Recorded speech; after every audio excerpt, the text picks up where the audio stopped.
ಮೊದಲ ರಾತ್ರಿ ದಿನ ನಾನು ನನ್ನ ಗಂಡನಿಗಾಗಿ ಕಾಯುತ್ತಿದ್ದರೆ ಕತ್ತಲಲ್ಲಿ ನನ್ನ ಹಿಂದಿನಿಂದ ತಬ್ಬಿ ನಿರಂತರವಾಗಿ ನನ್ನನ್ನು ಚುಂಬಿಸಲು ಶುರು ಮಾಡಿದರು. ನಾನು ಮೊದಲು ನನ್ನ ಗಂಡ ಅಂದುಕೊಂಡೆ, ಆದರೆ ನಂತರ ತಿಳಿದಿದ್ದು ಅದು ನನ್ನ ಭಾವ ಎಂದು. ಹೌದು, ಇಂದು ನಾನು ಹೇಳುತ್ತಿರುವ ಕತೆ ರೋಮಾಂಚನವಾಗಿದೆ. ನನ್ನ ಜೀವನ ಇಂಥ ಟ್ವಿಸ್ಟ್ ತಗೊಳ್ಳುತ್ತೆ ಅಂತ ನನಗೂ ಗೊತ್ತಿರಲಿಲ್ಲ. ಹೌದು, ನನ್ನ ಹೆಸರು ಲೀಲಾ. ನಾನು ಅಪ್ಪ ಅಮ್ಮನ ಮುದ್ದಿನ ಮಗಳು. ನಾನು ನೋಡುವುದಕ್ಕೆ ಸುಂದರವಾಗಿದ್ದೇನೆ ಮತ್ತು ಬೆಳ್ಳಗೆ ಕೆಂಪಗೆ ಇದ್ದೇನೆ.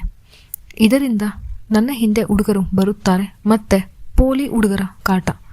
ಅಪ್ಪ ಅಮ್ಮ ಜಾಸ್ತಿ ಏನು ಓದಿಲ್ಲ, ಅದಕ್ಕೆ ಅವರಿಗೆ ಭಯ. ಬೇಗ ಇವಳು ಮದುವೆ ಮಾಡಿಬಿಟ್ರು ಅಂತ ಸುಮಾರು ಸತಿ ಹೇಳುತ್ತಾರೆ. ನನಗೆ ಅವರ ಮಾತುಗಳು ಇಷ್ಟ ಆಗಲ್ಲ. ಆದರೆ ನನ್ನ ತಂದೆ, ನಿನ್ನ ಹಿಂದೆ ಹುಡುಗ ಬಿದ್ದು ನಿನಗೆ ಏನಾದರೂ ಆಗಿದ್ದರೆ ಯಾರು ಗತಿ, ಅದಕ್ಕೆ ಬೇಗ ನಿನಗೆ ಮದುವೆ ಮಾಡಿಕೊಡಬೇಕು ಅಂತ ಹೇಳ್ತಾರೆ. ಆದರೆ ನಾನು ಇನ್ನು ಸಣ್ಣ ವಯಸ್ಸು, ನಾನು ಕೆಲಸಕ್ಕೆ ಹೋಗಬೇಕು. ಹಠ ಮಾಡಿ ಅವರ ಇಷ್ಟದ ವಿರುದ್ಧ ನಾನು ಒಂದು ಕೆಲಸವನ್ನು ಹುಡುಕಿಕೊಂಡು ಒಂದು ಕಂಪನಿಯಲ್ಲಿ ಕೆಲಸಕ್ಕೆ ಸೇರಿದೆ. ಆ ಕೆಲಸ ಹೊಸದು, ನನಗೇನು ಬರುತ್ತಿರಲಿಲ್ಲ. ಆದರೆ ಅಲ್ಲಿರುವ ನನ್ನ ಸೀನಿಯರ್ ನನಗೆ ತುಂಬ ಹೆಲ್ಪ್ ಮಾಡುತ್ತಾರೆ. ಅವರ ಹೆಸರು ಗೌತಮ್ ಸರ್ ಅಂದರೆ ಎಲ್ಲರಿಗೂ ಬಹಳ ಇಷ್ಟ. ಯಾಕಂದರೆ ಆತ ಯಾರಿಗೂ ಬೈಯಲ್ಲ. ಎಲ್ಲರೂ ಏನು ಅವಶ್ಯಕತೆ ಇದೆ ಅಂತ ಅರ್ಥ ಮಾಡಿಕೊಂಡು ಅವರಿಗೆ ಪ್ರೀತಿ ಕಾಳಜಿ ಕೆಲಸ ಮುಗಿಸುವುದಕ್ಕೆ ಸಮಯ ನೀಡುತ್ತಾರೆ. ಅದಕ್ಕೆ ಅವರು ಎಲ್ಲರ ಫೇವ್ರೆಟ್. ನನಗೂ ಅಷ್ಟೇ. ಆಫೀಸಲ್ಲಿ ಏನು ಕೆಲಸ ಬರೆದಿದ್ದರೂ ಅವರೇನು ನನಗೆ ಎಲ್ಲವನ್ನೂ ಹೇಳಿಕೊಟ್ಟರು, ಕೆಲಸವನ್ನು ಕಲಿಸುತ್ತಿದ್ದಾರೆ. ನಾನು ಅವರ ಜೊತೆ ಫೋನಿನಲ್ಲಿ ಜಾಸ್ತಿ ಮಾತಾಡ್ತಿದ್ದೀನಿ. ಈ ವಿಷಯ ಮನೆಯಲ್ಲಿ ಅಪ್ಪ ಅಮ್ಮಂಗೆ ಗೊತ್ತಾಗುತ್ತೆ. ಅದಕ್ಕೆ ಅವರು ವಿರೋಧಿಸುತ್ತಾರೆ, ಆತ ಎಂಥ ಮನುಷ್ಯ ಏನೋ ಅಂತ. ಆದರೆ ನಾನು ನಿಮಗೆ ಅವರ ಬಗ್ಗೆ ಗೊತ್ತಿಲ್ಲ, ಇವರ ಬಗ್ಗೆ ಆ ಥರ ಮಾತನಾಡಬೇಡಿ, ಅವರನ್ನು ವಹಿಸಿಕೊಂಡು ಮಾತನಾಡುತ್ತೇನೆ. ಅಮ್ಮ, ನಿನಗೆ ಗಂಡಸರ ಬುದ್ಧಿ ಗೊತ್ತಿಲ್ಲ. ಮೊದಲು ಹೀಗೆ ಇರುತ್ತಾರೆ, ಆಮೇಲೆ ಅವರಿಗೆ ಬೇಕಾದ ಹಾಗೆ ಬಳಸಿಕೊಳ್ಳುತ್ತಾರೆ. ಇಲ್ಲಮ್ಮ, ಗೌತಮ್ ಸರ್ ಆ ಥರ ಅಲ್ಲ, ನೀವು ನಂಬಬಹುದು ಅಂತ ಅವರಿಗೆ ಭರವಸೆ ಕೊಡ್ತೀನಿ. ಮರುದಿನ ಆಫೀಸ್ಗೆ ಹೋದ ನಾನು ಅಮ್ಮ ಹೇಳಿದ ಮಾತುಗಳು ನೆನಪಾಗುತ್ತೆ. ಗೌತಮ್ ಸರನ್ನು ನೋಡ್ತೀನಿ. ಅವರ ಸುತ್ತ ಇರೋ ಜನಗಳ ಅಭಿಪ್ರಾಯವನ್ನು ಯೋಚಿಸಿದ ಮೇಲೆ ಇಲ್ಲ, ಅವರು ಎಂದಿಗೂ ಈ ಥರ ಇರಲು ಸಾಧ್ಯವಿಲ್ಲ ಅನ್ನೋ ನಂಬಿಕೆ. ಆದರೆ ನಮ್ಮ ಮನೆಯಲ್ಲಿ ಇನ್ನೇನಿದ್ರು ಕೆಲಸಕ್ಕೆ ಹೋಗ್ತಾ ಇದ್ದೀಯಾ ಅಂತ ಬಲವಂತ ಮಾಡಿ ಹುಡುಗನನ್ನು ಹುಡುಕಲು ಪ್ರಯತ್ನ ಮಾಡುತ್ತಾರೆ. ನಾನು ಒಂದು ದಿನ ಬೇಜಾರಲ್ಲಿ ಆಫೀಸಲ್ಲಿ ಕೂತಾಗ ಗೌತಮ್ ಸರ್ ನನ್ನನ್ನು ನೋಡಿ, ಯಾಕೆ ಬೇಜಾರಾಗಿದ್ದೀಯಾ ಅಂತ ಮಾತಾಡಿಸ್ತಾರೆ. ನಾನು ಅವರಿಗೆ ಮನೆಯಲ್ಲಿ ನಡೆಯುತ್ತಿರುವ ವಿಷಯವನ್ನು ಹೇಳಿದೆ. ಅವರು ಒಂದು ಕ್ಷಣ ಯೋಚನೆ ಮಾಡಿ, ನಾನು ಮಾತನಾಡಲೆ ನಿಮ್ಮ ಅಪ್ಪ ಅಮ್ಮನ ಹತ್ರ ಅಂತ ಕೇಳಿದ್ರು. ನಾನು ಇಲ್ಲ ಬೇಡ, ನಾನೇ ಅದಕ್ಕೆ ಪರಿಹಾರ ಕಂಡುಕೊಳ್ತೀನಿ ಅಂತ ಹೇಳಿದೆ.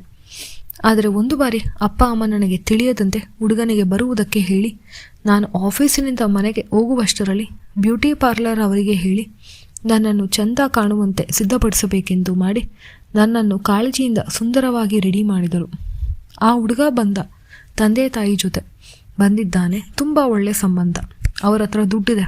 ಹುಡುಗ ಫಾರಿನ್ನಲ್ಲಿ ಕೆಲಸ ಮಾಡುತ್ತಾನೆ, ನೋಡುವುದಕ್ಕೂ ಚೆನ್ನಾಗಿದ್ದಾನೆ. ನಾನು ಒಪ್ಪಿಕೊಳ್ಳಬಹುದು ಅಂತ ಅಂದುಕೊಂಡೆ. ಅವರು ಬಂದು ಹೋದ ಮೇಲೆ 2 ದಿನ ಆದಮೇಲೆ ಆ ಹುಡುಗನ ಕಡೆಯಿಂದ ವಿಷಯ ತಿಳಿಯುತ್ತದೆ. ಅವರು ಮದುವೆ ಬೇಡ ಅಂತ ಹೇಳಿದ್ದಾರೆ. ಆದರೆ ಯಾಕೆ ಇಂದು ನಮಗೆ ಗೊತ್ತಾಗಲಿಲ್ಲ. ಅಪ್ಪ ಬಿಡದೆ ಅವರನ್ನು ಕೇಳಿದರು. ಅದಕ್ಕೆ ಅವರು, ನಿಮ್ಮ ಹುಡುಗಿಯ ಕೆಲಸ ಮಾಡುವ ಕಂಪನಿಯಿಂದ ಒಂದು ಹುಡುಗ ಬಂದು ನಾನು ಆಕೆಯನ್ನು ಪ್ರೀತಿಸುತ್ತಿದ್ದೇನೆ, ಯಾರೂ ಮದುವೆಯಾಗಬೇಡಿ ಅಂತ ತಾಕೀತು ಮಾಡಿದ್ದ, ಅದಕ್ಕೆ ನಾವು ಬೇಡ ಅಂತಿದ್ದೀವಿ ಅಂತ ಹೇಳಿದರು. ಈ ಮಾತನ್ನು ಕೇಳಿದ ಅಪ್ಪ ಕೋಪದಿಂದ ಮನೆಗೆ ಬಂದ ತಕ್ಷಣ ನನ್ನನ್ನು ಹಿಗ್ಗಾಮುಗ್ಗ ಬೈಯಲು ಶುರು ಮಾಡಿದರು. ನಿನಗೆ ಬೇಡ ಕೆಲಸ ಎಂದರೂ ನೀನು ಕೇಳುವುದಿಲ್ಲ ನೋಡು, ಈ ಥರ ಯಾರೋ ನೀನು ಆಫೀಸ್ನಿಂದ ಬಂದು ಹೇಳಿದ್ದಾರೆ.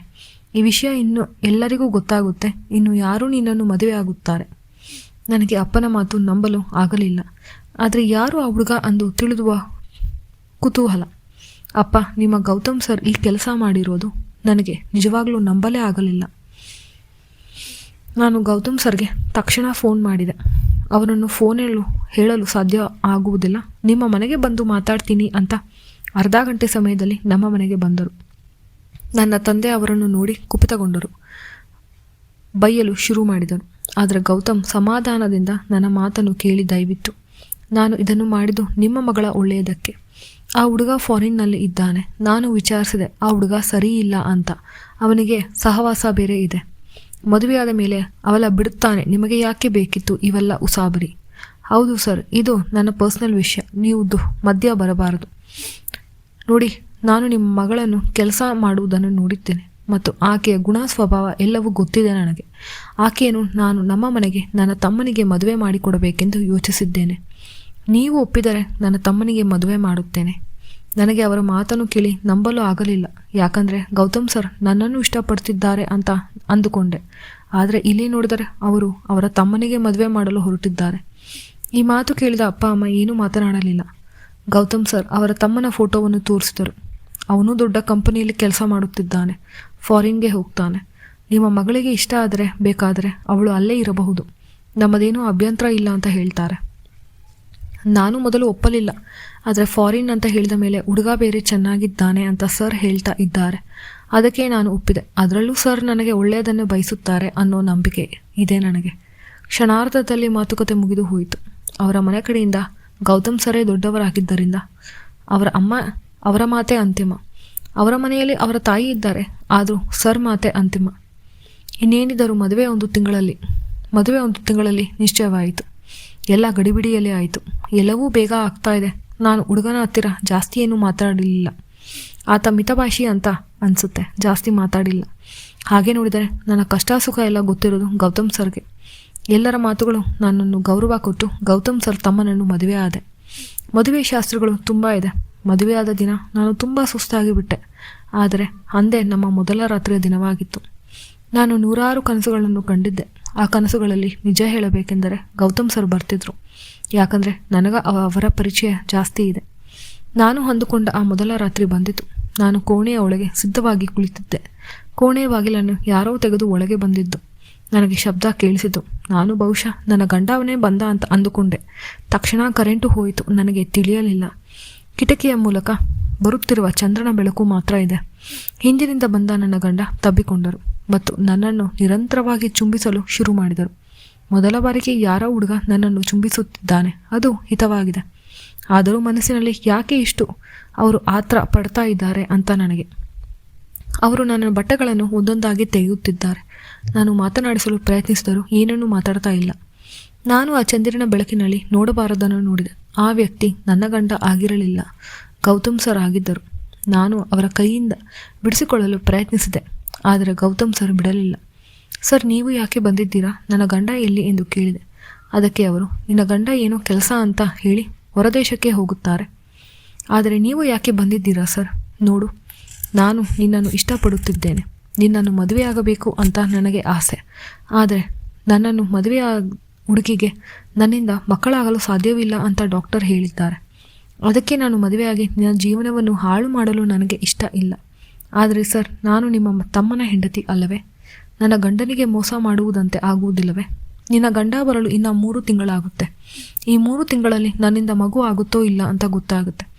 ಆಮೇಲೆ ಅವನು ಬಂದ ಮೇಲೆ ನಾನು ವಿಷಯವನ್ನು ತಿಳಿಸಿದರೆ ಆಯಿತು. ಅವರು ಮುಂದೆ ಮಾತನಾಡಲು ಬಿಡದೆ ನನ್ನ ತುಟಿಯನ್ನು ಜೋರಾಗಿ ಹಿಡಿದರು. ಒಂದು ಕೈಯಲ್ಲಿ ನನ್ನ ಸೊಂಟವನ್ನು ಹಿಡಿದಿದ್ದಾರೆ, ಇನ್ನೊಂದು ಕೈಯಲ್ಲಿ ನನ್ನ ರಂಧ್ರವನ್ನು ಹುಡುಕುವ ಪ್ರಯತ್ನದಲ್ಲಿದ್ದಾರೆ. ನಾ ಇನ್ನೇನು ಮಾತನಾಡುವ ಎನ್ನುವಷ್ಟರಲ್ಲಿ ಅವರು ಅವರ ಕಂಬವನ್ನು ಸುರಂಗದಲ್ಲಿ ನೂಕುತ್ತಾ ಹಿಂದೆ ಮುಂದೆ ಮಾಡಿದರು. ನನಗೆ ಇದು ಪರಮಾನಂದವನ್ನು ತರಿಸಿತು. ಜೀವನದಲ್ಲಿ ಮೊದಲ ಬಾರಿಗೆ ಇದನ್ನು ನಾನು ಅನುಭವಿಸಿದ್ದು. ನಿಜ ಹೇಳಬೇಕೆಂದರೆ ನನಗೆ ಇದನ್ನು ಬೇಡ ಎನ್ನಲು ಮನಸ್ಸಿಲ್ಲ. ಯಾಕಂದರೆ ಇದನ್ನು ನಾನು ಗೌತಮ್ ಸರ್ ಜೊತೆಗೆ ನಾನು ಕನಸನ್ನು ಕಂಡಿದ್ದೆ. ಇಂದು ನಿಜವಾಗುತ್ತದೆ. ಬೆಳಗಿನ ಜಾವ ಎಚ್ಚರವಾದಾಗ ಗೌತಮ್ ಸರ್ ಪಕ್ಕದಲ್ಲಿ ಇದ್ದಾರೆ ಮತ್ತು ಮನೆಯಲ್ಲಿ ಎಲ್ಲರೂ ಎಚ್ಚರವಾಗಿದ್ದಾರೆ ಅಂತ ಶಬ್ದ ಬರ್ತಾ ಇದೆ. ನಾನು ಗಾಬರಿಯಿಂದ ಬೇಗ ತಯಾರಾಗಿ ಅಡುಗೆ ಮನೆಗೆ ಹೋದೆ. ರಾತ್ರಿ ನಾನು ಮಲಗಿದ್ದು ಅತ್ತೆ ಅವರಿಗೆ ಗೊತ್ತಾದರೆ ಏನು ಕತೆ ಅನ್ನೋ ಭಯ. ಆದರೆ ನನ್ನನ್ನು ನೋಡಿದ ಅತ್ತೆ ಖುಷಿಯಿಂದ ಬರಮಾಡಿಕೊಂಡು ಕಾಫಿಯನ್ನು ನೀಡಿ ನನ್ನನ್ನು ಕೂರಿಸಿಕೊಂಡು ಕಾಫಿ ಹೀರುತ್ತಾ, ಏನು ಗೌತಮ್ ರಾತ್ರಿಯೆಲ್ಲ ಬಿಡಲಿಲ್ಲವೇ ಎಂದು ಕಿಚಾಯಿಸಿದರು. ನಾನು ಅವರನ್ನೇ ನೋಡುತ್ತಾ ಏನೂ ಮಾತನಾಡಲಿಲ್ಲ. ಅವರು ಹೇಳಿದರು, ನನಗೆಲ್ಲ ವಿಷಯ ಗೊತ್ತಾಗುತ್ತೆ, ನೀನೇನು ಹೆದರಬೇಡ ಅಂತ. ರೂಮಿನಿಂದ ಗೌತಮ್ ಸರ್ ಕರೆಯುತ್ತಿದ್ದಾರೆ. ಹೋಗು, ನಿನ್ನ ಗಂಡ ಕರೆಯುತ್ತಿದ್ದಾನೆ ಅಂತ ಅತ್ತೆ ಕಳಿಸಿದರು. ನನಗೆ ಇದರ ಅರ್ಥ ಆಗಲಿಲ್ಲ. ಗೌತಮ್ ಸರ್ ನನ್ನನ್ನು ಬೆಳಗ್ಗೆ ಎಲ್ಲಿ ಹೋದೆ? ಬೆಳಗ್ಗೆ ನಾವು ಪ್ರಯತ್ನ ಮಾಡುವುದು ಬಹಳ ಮುಖ್ಯ. ಆದರೆ ಸರ್, ರಾತ್ರಿಯೆಲ್ಲ ನನಗೆ ಸರಿಯಾಗಿ ನಿದ್ರೆ ಇಲ್ಲ, ಸುಸ್ತಾಗಿದೆ. ಅದಕ್ಕೆ ನೀನು ಈ ಥರ ಏನು ಹೇಳಬಾರದು. ಒಂದು 3 ತಿಂಗಳು ದಯವಿಟ್ಟು ನೀನು ಒಪ್ಕೋ, ಸಹಕರಿಸು.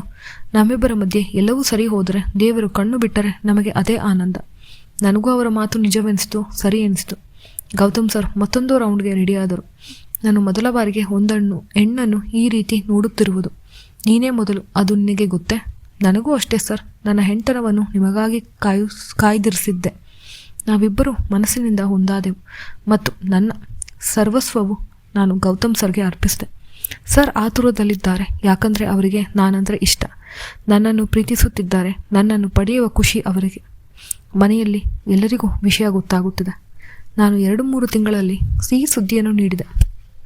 ಈ ವಿಷಯ ಎಲ್ಲರಿಗೂ ಖುಷಿ ತರಿಸಿತು, ಅದರಲ್ಲೂ ಗೌತಮ್ ಸರ್ಗೆ. ಇನ್ನು ಯಾವುದೇ ಭಯವಿಲ್ಲ. ನಾನು ನಿನ್ನನ್ನು ನಿಶ್ಚಿಂತೆಯಿಂದ ಮದುವೆಯಾಗಬಹುದು. ಅದೇ ಸಮಯಕ್ಕೆ ಅವರ ತಮ್ಮ ಬರುತ್ತಾರೆ. ನನ್ನನ್ನು ನೋಡಿ ಅತ್ತಿಗೆ ಎಂದು ಕರೆಯುತ್ತಾರೆ. ಓ, ಹಾಗಾದರೆ ಈ ಪ್ಲ್ಯಾನ್ ನಿಮಗೆ ಮೊದಲೇ ಗೊತ್ತಿತ್ತು ಅಲ್ವೇ? ಹೌದು ಅತ್ತಿಗೆ, ಖಂಡಿತ ನನಗೆ ಗೊತ್ತಿತ್ತು. ಅಣ್ಣ ಕಷ್ಟಪಡುತ್ತಿದ್ದಾನೆ. ನನ್ನಿಂದ ಅವನಿಗೆ ಸಹಾಯ ಆದರೆ ಸಾಕು. ನಾವು ಅಪ್ಪ ಅಮ್ಮನಿಗೆ ವಿಷಯ ತಿಳಿಸಿದ್ವಿ. ಅತ್ತೆ, ನಾವು ತಾಳಿಶಾಸ್ತ್ರವನ್ನು ಪುರೋಹಿತರನ್ನು ಕೇಳಿ ಒಳ್ಳೆಯ ದಿನ ಇಟ್ಕೊಳ್ಳೋಣ ಮತ್ತು ಮಗುವಿನ ನಾಮಕರಣ ಗ್ರ್ಯಾಂಡಾಗಿ ಮಾಡಿ ಎಲ್ಲರನ್ನು ಕರೆದು ಈ ವಿಷಯವನ್ನು ಹಂಚಿಕೊಳ್ಳೋಣ. ಅಲ್ಲಿವರೆಗೂ ಸ್ವಲ್ಪ ಗೌಪ್ಯವಾಗಿ ಎಲ್ಲವನ್ನೂ ಇರಲಿ. ಯಾಕಂದರೆ ಕೆಟ್ಟ ಕಣ್ಣು ಬಿದ್ದರೆ ಒಳ್ಳೆಯದಾಗುವುದಿಲ್ಲ. ಗೌತಮ್ ಸರ್ ಖುಷಿಯಿಂದ ನನ್ನನ್ನು ತಬ್ಬಿ ನನ್ನ ತುಟಿಯನ್ನು ಚುಂಬಿಸಲು ಪ್ರಾರಂಭಿಸಿದರು. ನಾನು ನಿನ್ನ ಗಂಡ. ತಿಳಿಯದೆ ನನ್ನಲ್ಲಿದ್ದ ಪಾಪ ಪ್ರಜ್ಞೆ ಕಡಿಮೆಯಾಯಿತು ನನಗೆ. ಇನ್ನು ನಾನು ನನ್ನ ತಾಯ್ತನವನ್ನು ಆನಂದದಿಂದ ಅನುಭವಿಸಬಹುದು. ಈ ಕತೆ ನಿಮಗೆ ಇಷ್ಟವಾದರೆ ದಯವಿಟ್ಟು ಲೈಕ್ ಮಾಡಿ ಮತ್ತು ತಪ್ಪದೆ ಸಬ್ಸ್ಕ್ರೈಬ್ ಮಾಡಿ. ಧನ್ಯವಾದಗಳು.